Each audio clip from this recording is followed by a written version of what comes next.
Nesses textos de Lucas 14, Lucas 9, que fala sobre o discipulado.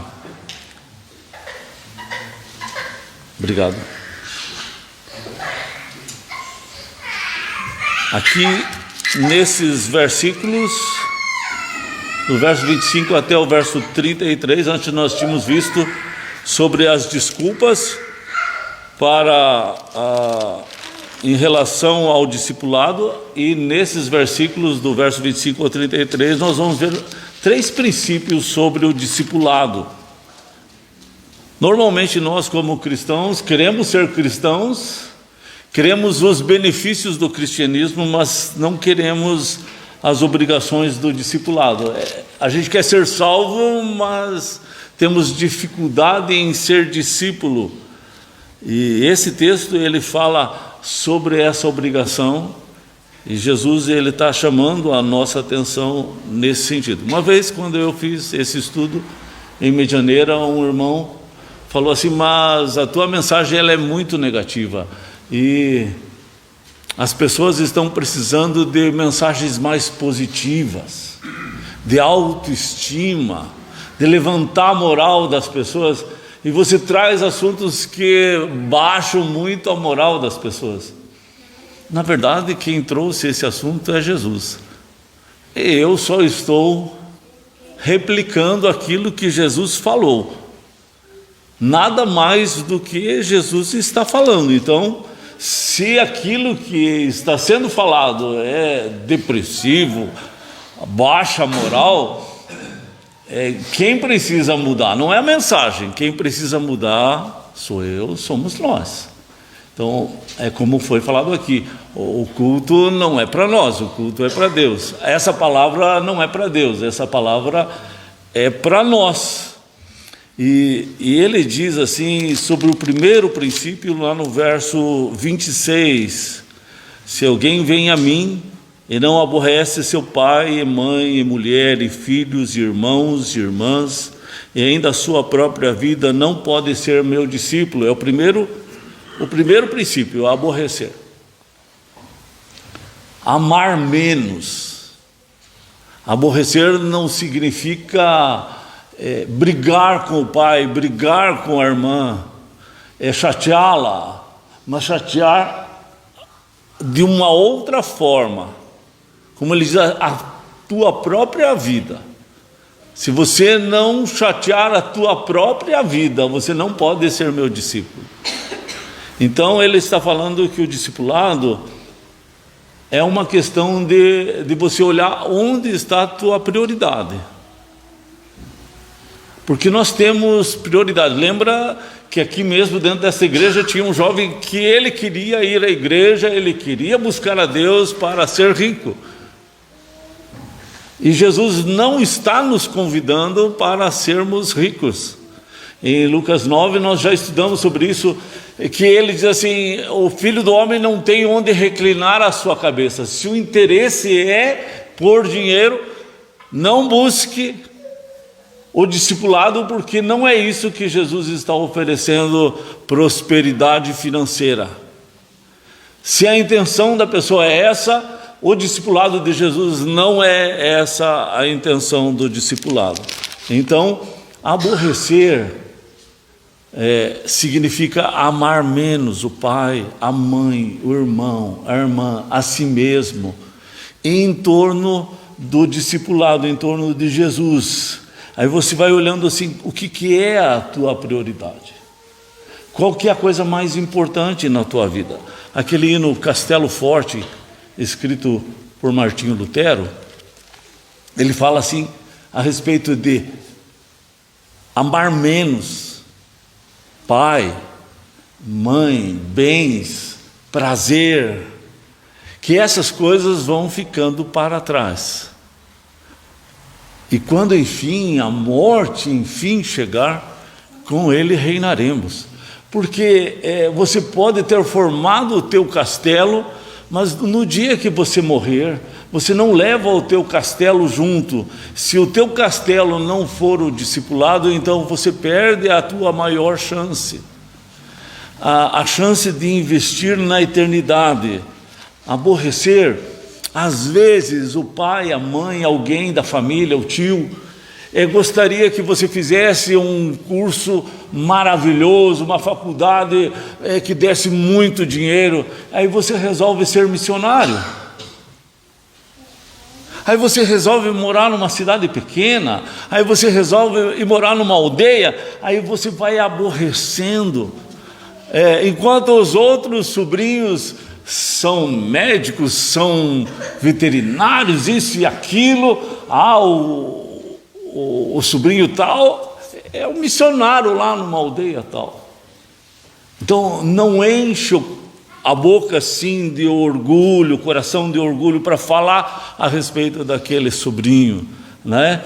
Então, às vezes aquele pai também queria um filho que fosse um machinho, o garanhão, que ia pegar todas as meninas, e aí ele resolve, como filho de Deus, proteger as meninas, não abusar das meninas.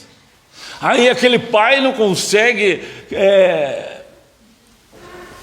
contar vantagens a respeito do seu filho, porque não sai esse assunto, não dá certo. Então isso chama-se aborrecer. Não vai dar certo. Ele não vai fazer aquilo que desagrada a Deus, e ele vai fazer aquilo que agrada a Deus. O verso 27 ele diz: e qualquer que não tomar a sua cruz e vier após mim, não pode ser meu discípulo. Então esse é o segundo princípio: tome a cruz. Tomar a cruz não é você carregar um fardo pesado a vida inteira, um problema físico, emocional, um filho que tem algum problema, uma deficiência, e aquilo vai ser a tua cruz que você tem que carregar. Ele não está falando sobre isso. Pode ser que também a pessoa que tem cuidado de um filho que tem algum problema, um problema emocional, físico, seja um fardo, e que Deus vai dar suporte para carregar. Mas esse texto ele não está falando sobre isso. Ele está falando sobre a morte do nosso eu.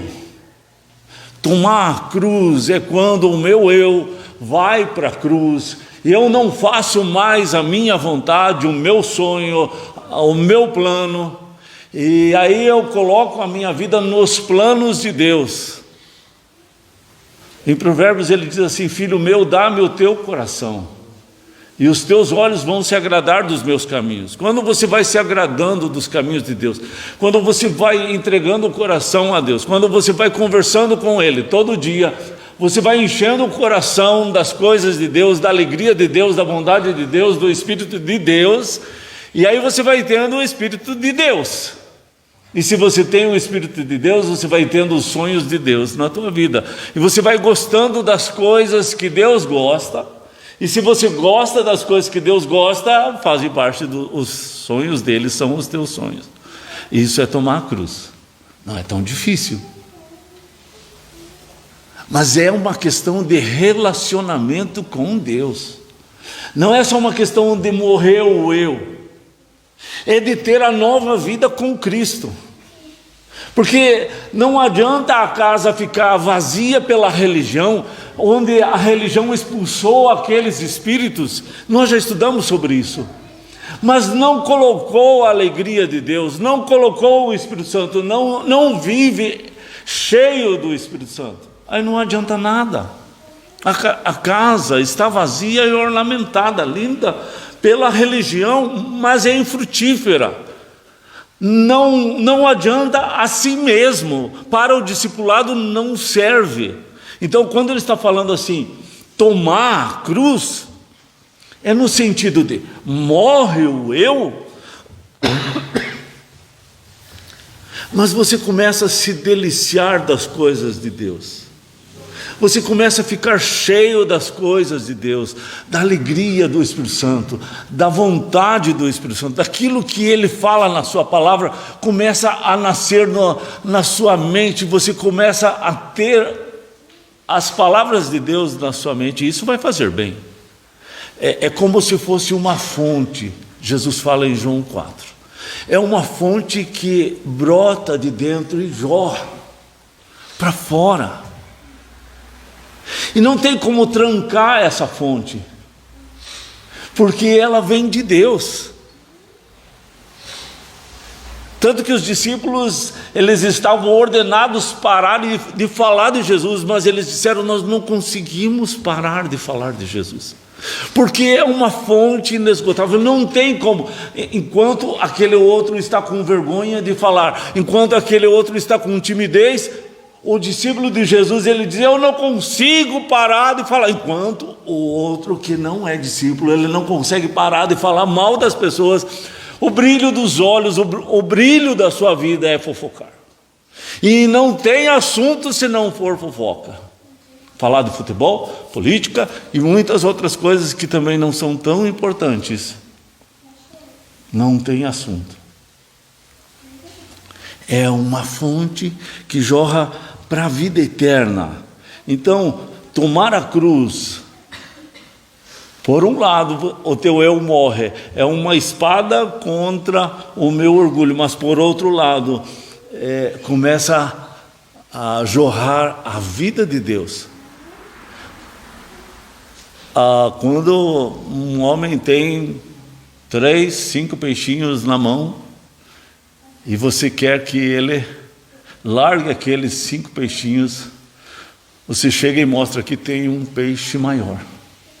Aqui tem um peixe grande, muito bom, vamos comer. Aí ele larga os 3, os 5 que ele tem na mão. Mas ele tem que ver que tem uma coisa melhor. Tomar a cruz parece uma palavra negativa, mas é como se fosse fazer uma cirurgia e tirasse uma infecção que está dentro de você, e que está drenando tuas forças, e que está contaminando os outros órgãos. Então ela é necessária, porque vai estancar o problema, e estancando o problema, daí os outros órgãos começam a funcionar bem.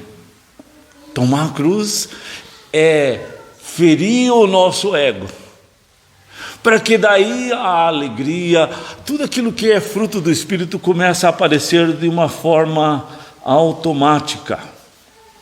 E por fim, o último princípio, ele fala assim: pois qual de vós, pretendendo construir uma torre, não se assenta primeiro para calcular a despesa, verificar se tem os meios para concluir? Pois, para não suceder, tendo que lançado os alicerces e não podendo acabar, todos os que a virem zombem dele. Nesse versículo, Jesus está falando que o discípulo precisa ser inteligente. O discípulo precisa fazer cálculo. E ele dá o exemplo. Você vai construir uma casa, e o dinheiro que você tem dá para comprar o lote, e dá para fazer a metade da casa que você fez o projeto. Aí você poderia planejar melhor. Vamos fazer essa metade de uma forma que tenha um certo acabamento. Como foi feito aqui? A princípio nós não tínhamos dinheiro para fazer tudo isso aqui. Aí nós fizemos um pré-moldado lá atrás, mas deixamos o espaço aqui. Se nós fizéssemos bem bonitinho um pré-moldadinho pequeno, como foi feito lá atrás, aqui, depois teria que desmanchar. Então foi feito lá atrás e não se desmanchou. Isso é fazer cálculo com antecedência.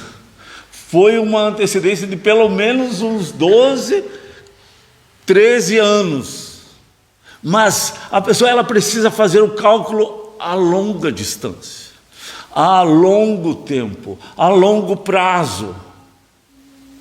Ele diz assim: esse homem construiu, fez os alicerces e ficou lá os alicerces, alguns pilares foram levantados e gastou rio de dinheiro ali e não conseguiu concluir, e ficou anos daquela forma, e ficou uma vergonha. Ele não pôde utilizar a obra, Ele não pôde aplicar aquele dinheiro porque está tudo nos alicerces. E aí ele conta outra ilustração.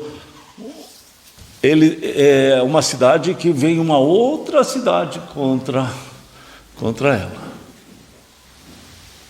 E ele precisa fazer os cálculos, se com tantos homens eu tenho como resistir aos meus adversários. Com 20 mil homens eu consigo resistir? Então tá bom, vamos para a guerra. Mas se eu tenho só 10 mil e aí não tem como resistir, temos que fazer um outro plano. Aí vai conversar com os chefes de lá. Tem algum jeito de vocês não nos atacarem? Sim, tem um jeito. Vocês têm que nos pagar tributo mês a mês ou semestralmente, um valor assim. Aí, se vocês nos pagarem esse tributo, nós não invadimos vocês. São acertos, são cálculos que se fazia na época e que alguém inteligente vai fazer. Ou a pessoa que não é prudente, ela já instiga a população para ir para a guerra, põe os homens para guerrear, vão lá, levam uma surra, morre a maioria. E aí eles vêm aqui e matam o que sobrou aqui.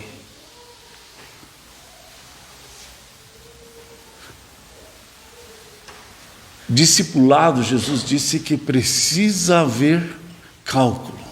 Não adianta você ingressar no cristianismo se você ainda não está no teu coração proposto de entender o que é o discipulado.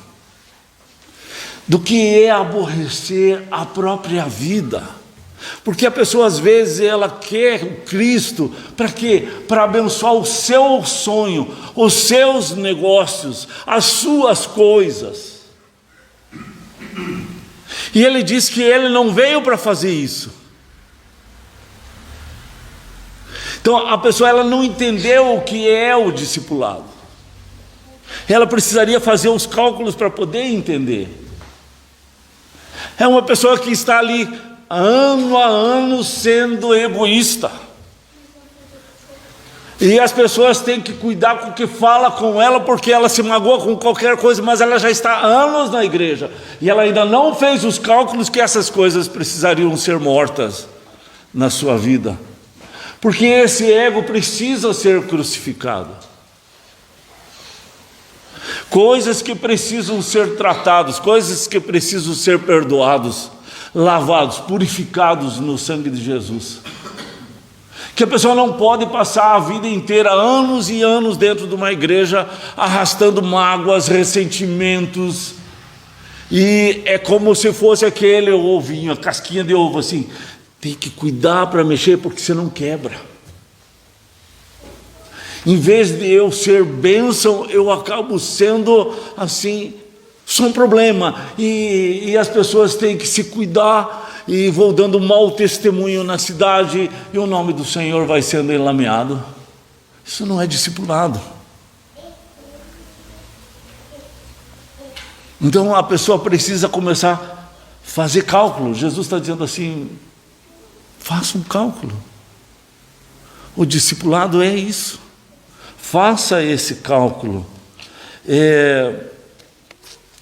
Para Deus usar uma pessoa, é como se fosse uma vasilha que você tem em casa e que está suja. Você tem que lavar, deitar fora aquela sujeira. Ela está cheia de coisas que não são necessárias. Você tem que chegar, jogar fora aquilo, lavar, para colocar uma coisa boa dentro, para poder fazer a comida. Esse é o discipulado. E às vezes a pessoa não quer deitar fora aquilo ali. Aquilo ali ainda é um hobby, é algo da sua autoestima, é algo que poderia ser um ídolo familiar, que está há tanto tempo ali, e a pessoa não quer abrir mão.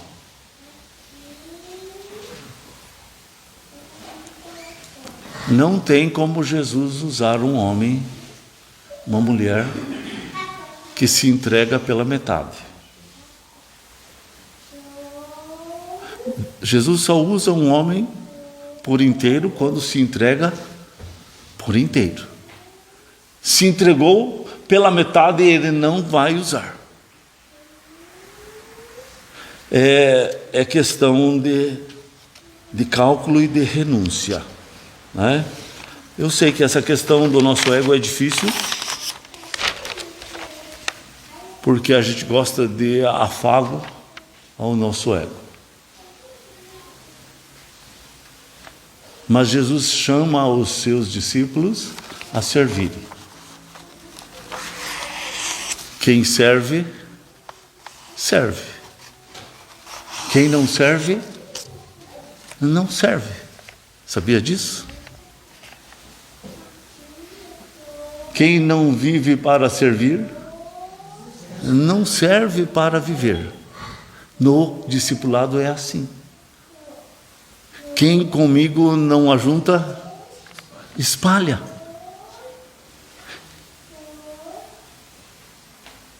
Quem não é por mim, é contra mim. Por quê? Porque ele está falando assim, não há como utilizar alguém que está neutro, que está morno, que está indiferente, que resolveu colocar a mão no arado, mas ficou só olhando para trás, só ficou olhando para trás. Os erros que foram cometidos lá atrás, daí ele quer trazer os bois para consertar. E ele vai passar o dia inteiro, ele vai gastar todas as suas energias nesse sentido e não vai dar certo. Então, Jesus ele está nos chamando a olhar para frente. Renunciar os nossos planos, os nossos sonhos e a conhecermos os planos e os sonhos dele, a vontade dele. A vontade dele é boa, é perfeita e é agradável. Às vezes a gente acha que é difícil essa questão de tomar a cruz. Mas tomar a cruz é a coisa mais importante e não é tão difícil. Porque tomar a cruz é um instrumento de morte para o nosso ego. E é o caminho para nós nos enchermos da alegria dele, do fruto do Espírito Santo.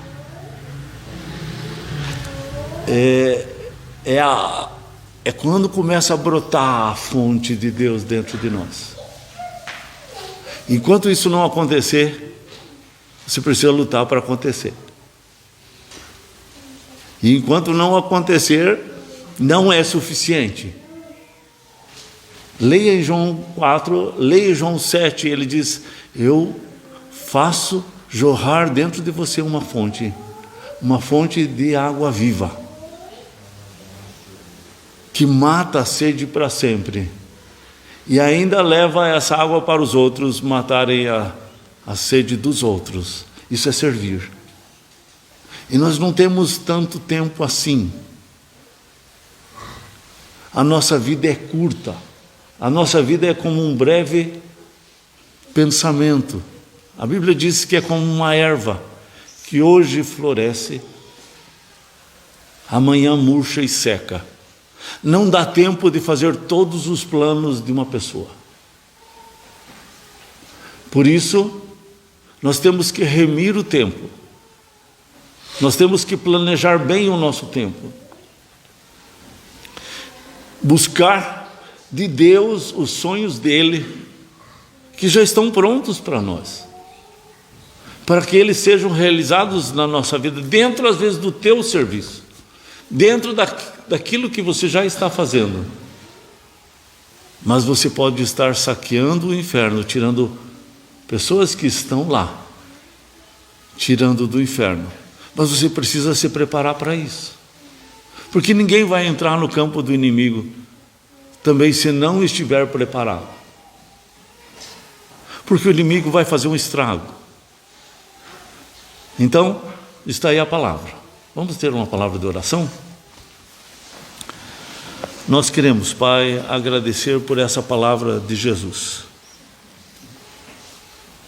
Que a gente possa nessa noite avaliar a nossa vida, se estamos de fato priorizando o discipulado e temos amado menos as coisas daqui, os bens, a família, o prazer, os nossos negócios, o nosso dinheiro, coisas que já conseguimos e que nos dão tanto prazer, mas que deveriam estar em segundo plano em nossa vida e que lutam por fazer parte do primeiro plano, Senhor. Eu oro, Senhor, para que cada irmão aqui possa descobrir naquilo que precisa renunciar, naquilo que precisa abandonar, naquilo que precisa realmente descobrir aonde tem colocado o coração que não é o Senhor, Pai. Também essa questão de tomar a cruz todo dia. Eu oro, Senhor, para que o Senhor mostre aonde precisamos sofrer essa cirurgia na nossa alma, Senhor, para que o nosso coração seja somente do Senhor e todos os nossos órgãos espirituais possam estar funcionando perfeitamente bem e não estejam sendo contaminados com infecções da nossa carne, do nosso egoísmo, do nosso orgulho, da nossa vaidade, dos nossos desejos malignos, Pai, mas que tudo isso possa ser estancado, destruído, removido da nossa vida, para podermos ter o sonho do Senhor, Pai, como o Senhor fala: dá-me, filho meu, o teu coração e os teus olhos vão se agradar dos meus caminhos, até realmente se agradarem dos caminhos do Senhor, Pai,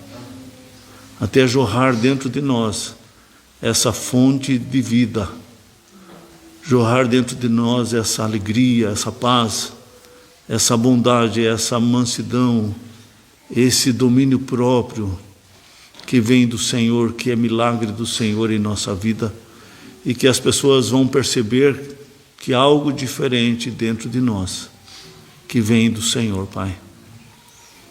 Que os teus filhos, que nós, como filhos do Senhor, tenhamos inteligência, saibamos fazer os cálculos do discipulado, Pai, para não sofrermos as consequências lá na frente, por não termos feito bem o cálculo, entrarmos num caminho e gastado energia em coisas que não deveríamos gastar energia, Pai.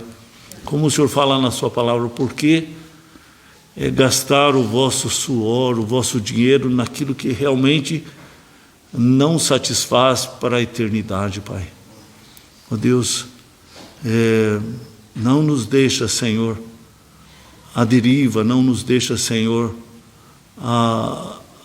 entregues a nós mesmos, Pai, fazendo as nossas vontades e os nossos desejos, Pai, mas conhecermos a vontade do Senhor, que é boa, que é agradável, que é perfeita para nós, Pai, porque somos criaturas do Senhor, o Senhor nos fez e o Senhor sabe o que é que nos traz a verdadeira alegria, o que é que dá sentido à nossa existência.